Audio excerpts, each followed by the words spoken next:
How do you do that? And does it work the same across all different types of content? So I'm going to show you an example that is extremely heavy-handed, all right?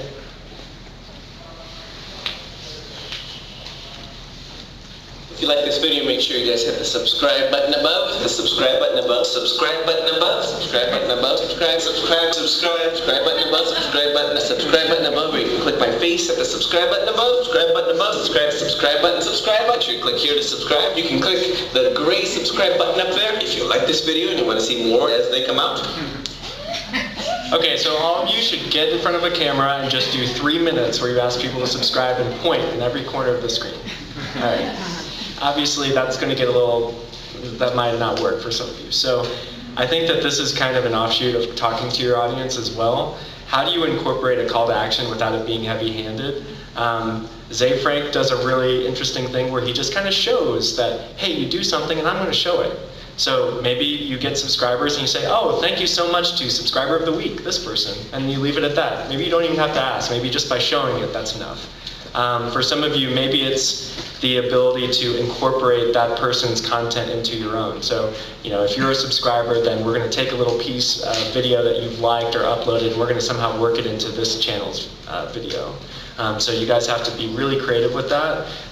Also, if you do a talk to the camera type of show, the unboxing guy, maybe he can tease content at the end where he says, okay, now, you know, I'm going to put out this video and you're only going to see it in your feed if you subscribe, so it's coming out, you know, this new Nokia phone, get it, subscribe here, right? You're adding value to the proposition when you do something like that.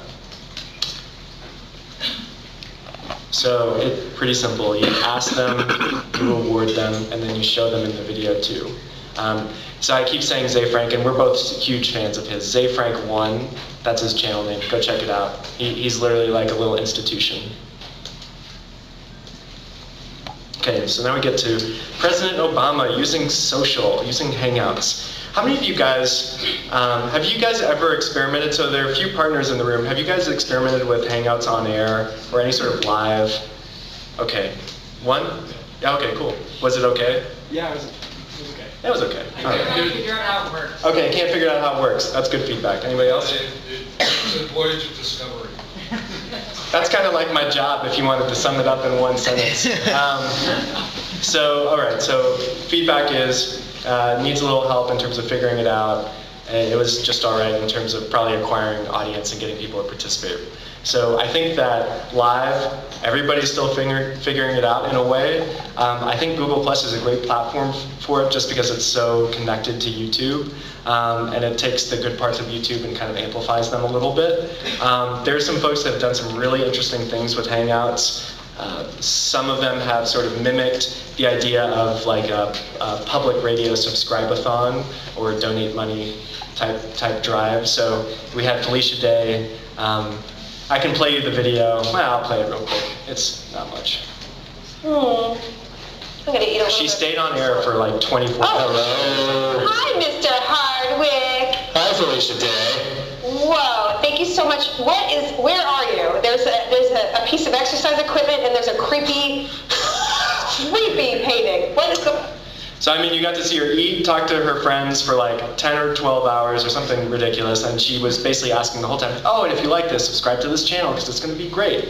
So there are opportunities to do really cool things with live, and now that the bar is so low in terms of the production that you need and the internet connection that you need, I hope that you guys all try it out.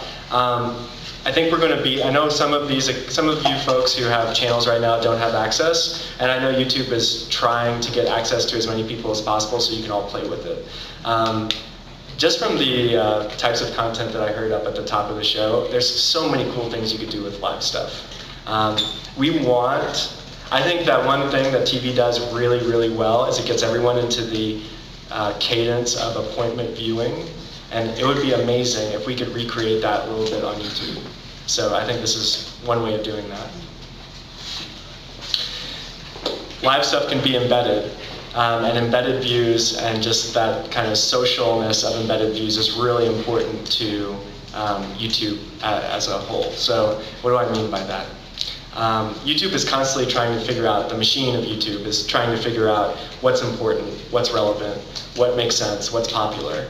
There are a lot of ways it does that. I wish I knew all those ways. I think they're tattooed on somebody's back and I don't have access to that, so I can't tell you. But what I do know is that embedded views play a significant role in the whole, in the machine learning of YouTube. So if your video gets embedded, I'm going to go back to the unboxing guide because I know that space so well, but if that gets embedded on Engadget, YouTube's like, oh, this is relevant. Engadget is really highly ranked in Google search, and now there's a YouTube video from this channel that we didn't really know about before on Engadget, so that's going to get more oomph in the search results.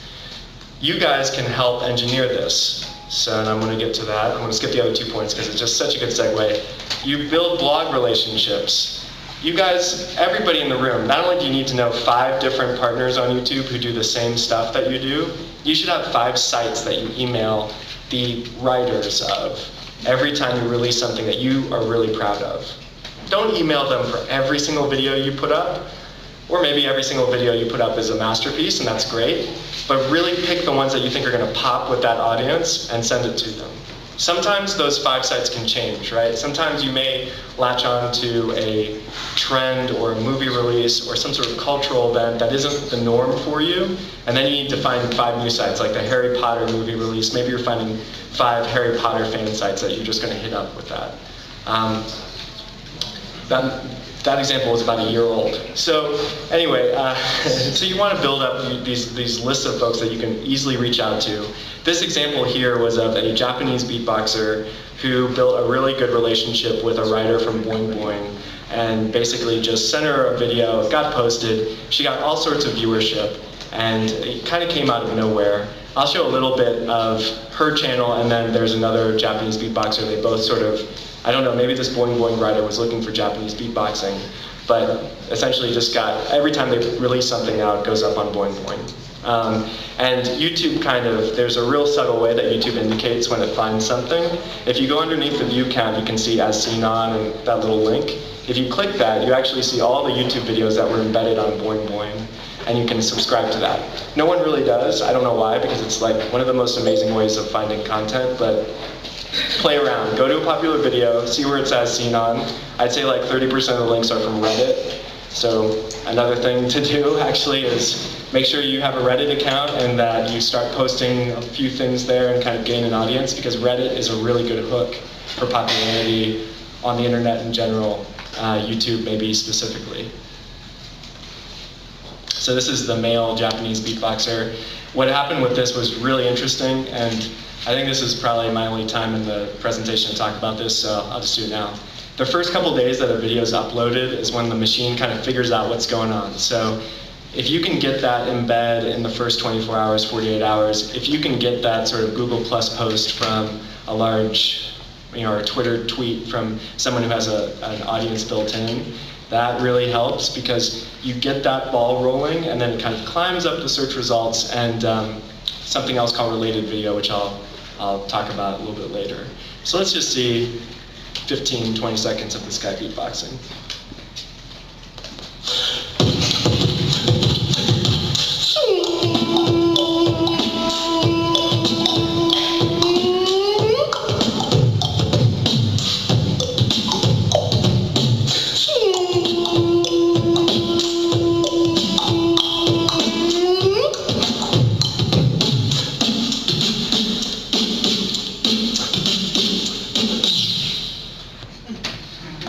So he also does the most amazing Mario, like the original Mario soundtrack from, I mean, it's awesome. So you guys have to check him out. His name is Hika Keen. We have a playlist too. Oh, okay. So at the end of this, we have a playlist of all the videos we highlight. So you guys.